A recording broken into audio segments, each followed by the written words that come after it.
Hello students, welcome to my wave physics class. Next question.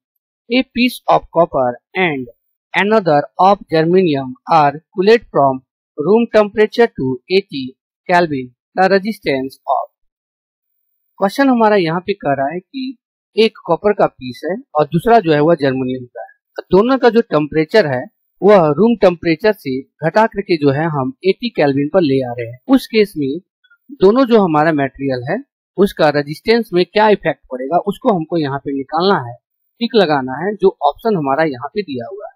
Okay, तो option A में जो दिया है वह है ईच ऑफ देम इंक्रीज, मतलब प्रत्येक का जो है वह रेजिस्टेंस इंक्रीज कर रहा है। बी में है ईच ऑफ देम डिक्रीज, कर रहा है कि दोनों रेजिस्टेंस का जो वैल्यू है वह डिक्रीज हो रहा है।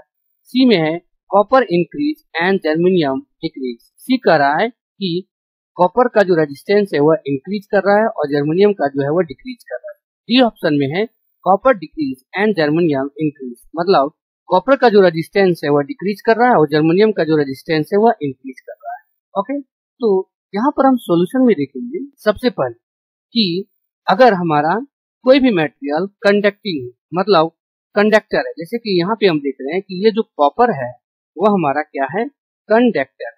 ओके, और जब कंडक्टर होता है तो रेजिस्टेंस जो है वह हमारा डायरेक्टली प्रोपोर्शनल होता है टेम्परेचर, मतलब अगर हम टेम्परेचर को इंक्रीज कर तो रेजिस्टेंस भी हमारा क्या होगा, इंक्रीज करेगा, और अगर हम टेम्परेचर को डिक्रीज कराते हैं तो रेजिस्टेंस भी हमारा क्या होगा, डिक्रीज होगा। ओके, तो इस केस में हम देख रहे हैं यहाँ पर कि कॉपर का जो टेम्परेचर है वह रूम टेम्परेचर से घटा करके 80 केल्विन किया जा रहा है। इसका मतलब यहाँ पर जो हमारा रिजल्टेंट होगा रेजिस्टेंस का, वह रेजिस्टेंस का क्या होगा, डिक्रीज।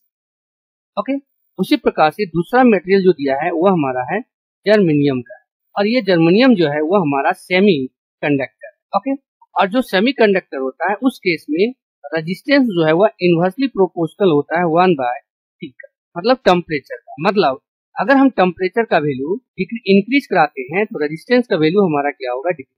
ओके, और इसी केस में अगर हम टेम्परेचर का वैल्यू डिक्रीज कराते हैं तो रेजिस्टेंस का जो वैल्यू है वो हमारा क्या करेगा, इंक्रीज करेगा। तो यहाँ पर हम देख रहे हैं रूम टेम्परेचर से जो है 80 केल्विन में हम ला रहे हैं, मतलब टेम्परेचर को हम जो है वो डिक्रीज करा रहे हैं। तो टेम्परेचर जब मेरा डिक्रीज करेगा तो रेजिस्टेंस मेरा क्या होगा, इंक्रीज करेगा। इसका मतलब इस केस में जो है वो रेजिस्टेंस का वैल्यू जो है वो हमारा क्या है, इंक्रीज कर रहा है। मतलब जर्मेनियम में जो है वह रेजिस्टेंस का वैल्यू बढ़ रहा है और कॉपर में जो है वो रेजिस्टेंस का वैल्यू जो है वो घट रहा है। इसका मतलब जो ऑप्शन हमारा डी नंबर होगा ऑप्शन, वह हमारा करेक्ट होगा। कॉपर का जो रेजिस्टेंस है वह डिक्रीज हो रहा है और जर्मेनियम का जो रेजिस्टेंस है वह इंक्रीज हो रहा है। Okay, thank you all.